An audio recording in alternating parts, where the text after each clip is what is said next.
الرحمن الرحیم. ګران کتونکو السلام علیکم ورحمۃ اللہ وبرکاتہ. دا مانسرا پښتو اکیډمي لخوا زه د وخت محمد محسن د ویډیو سره تاسو سره برای راست مخاطب یم. ګران کتونکو نننۍ ویډیو تاسو ټول پښتنو لپاره ډېره اهم دی، ولې چې نننۍ ویډیو کې زه فخر افغان عبدالغفار خان چې د پښتنو لپاره کوم ادبي خدمات کړي دي هغو باندې رڼا واچوم. ګران کتونکو څنګه چې موضوع تاسو ته د سکرین باندې مخامخ ښکاري چې خان عبدالغفار خان د پښتنو لپاره ادبي خدمات څه کړي دي. ګران کتونکو زه دا امید لرم چې تاسو نننۍ ویډیو نه ښه استفاده واخلئ او د باچا خان د پښتنو لپاره ادبي او ازادۍ لپاره څه خدمات کړي دي. ګران کتونکو موضوع ډېر وسیع دی، خو بهرحال په دې لږه وخته کې زما چې د دې موضوع باندې کوم سټډي دی هغه زه تاسو ته شریکوم. راځو اوس خپل ټاپک په غاړه. ګران کتونکو زه نننی ټاپک باقاعده دغه شعرونو نه سټارټوم. په خدمت کې اختلاف نشته، په خدمت کې اختلاف نشته، اختلاف خو در ځای نه پیدا کېږي. تاریخ وایي چې قومونه تباه کېږي، تاریخ وایي چې قومونه تباه کېږي. چې په قوم کې پیدا زما زما شي، چې په قوم کې پیدا زما زما شي. وینې رنګ پکې شامل کړئ، توی شوی وینې رنګ پکې شامل کړئ.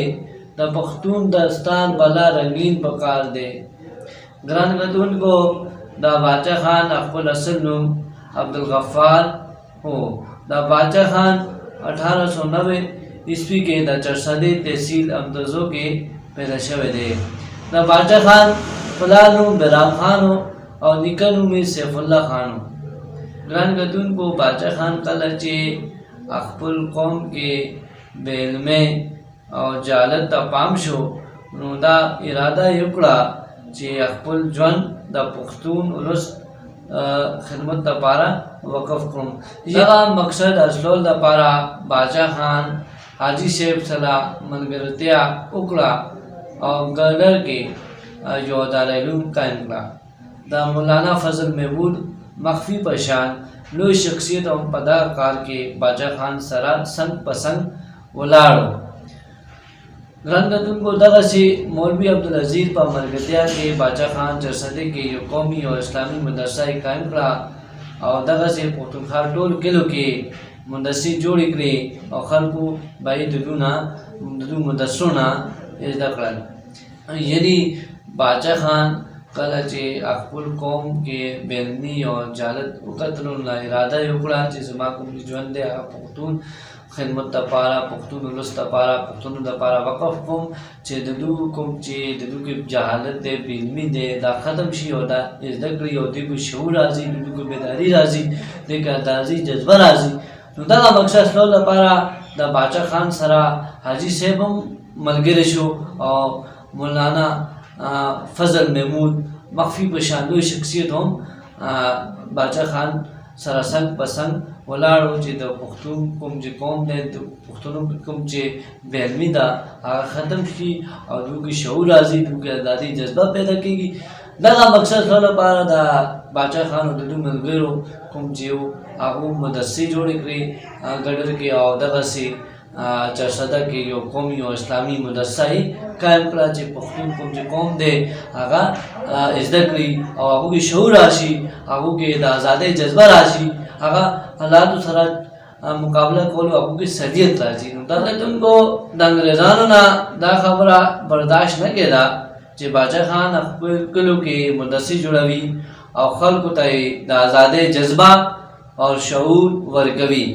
دغه بنیادي وجه وه چې انګریزانو باچا خان او د دو ملګرو ته ګرفتار کړل چې دا ولې خلکو ته ازادۍ جذبه، پوهه او شعور ورکوي. ګران کتونکو دغه بنیادي وجه وه چې انګریزانو فوج د امتزو کلي لوټ کړو او ډېر خلک یې ووژلو او باچا خان او د دو ملګرو ته یې بندیخانه کې قید کړل.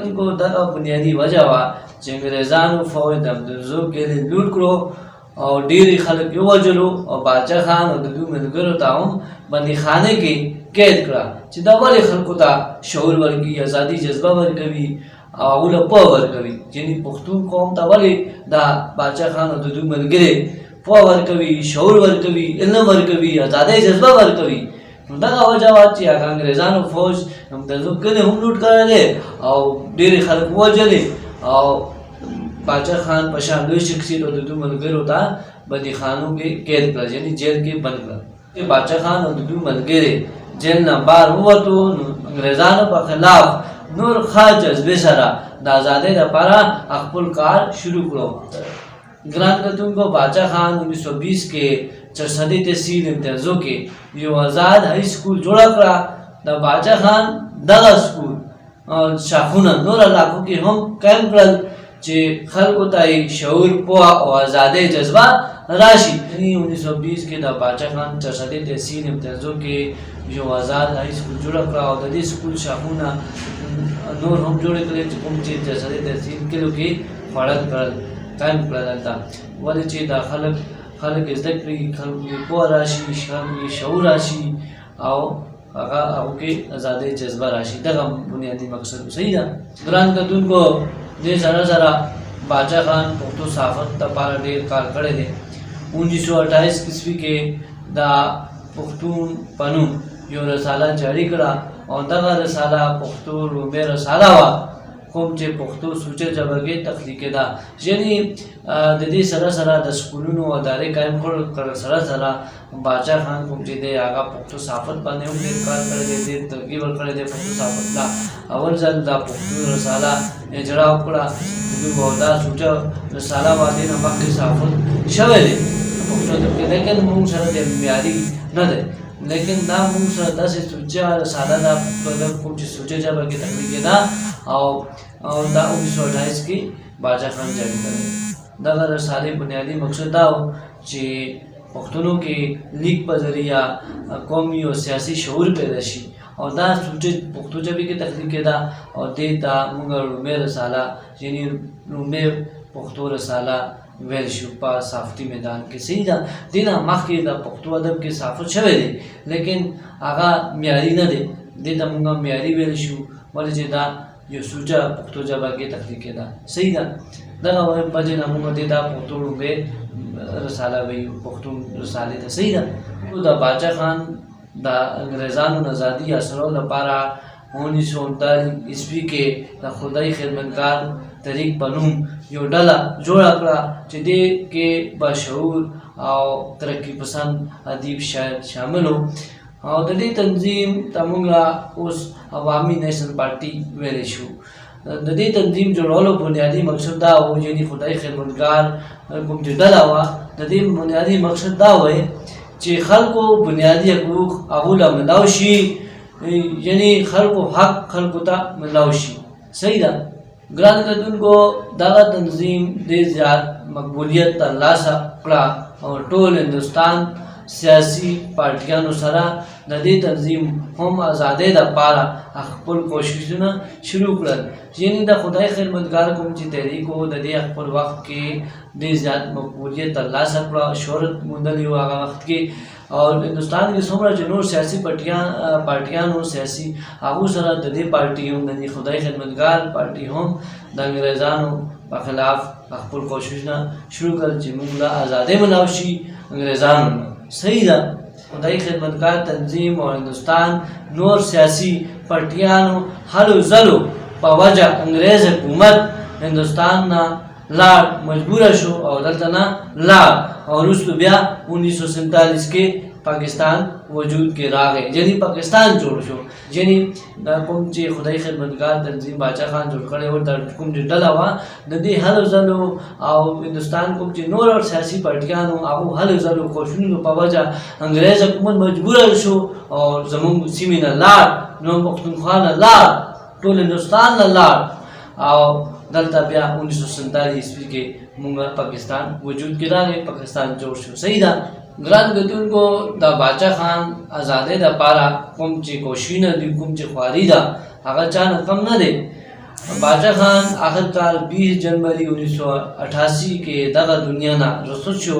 ګران کتونکو، باچا خان موږ ته دا پیغام ورکوي عام ته خپل ژبه سپک شي نو هغه قام سپک شي، چاله چې خپل ژبه ورک شي نو هغه قام ورک شي. پوهه رڼا ده او سادګۍ کې احیا ده. لنډه کوم د ګلونو کروندې کوي په زړونو، پښتانه او ژوبل نه مخکې مخکې کېږي.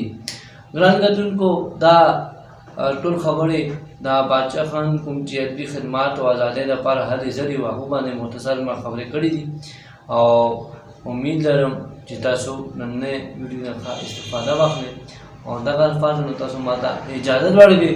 والسلام.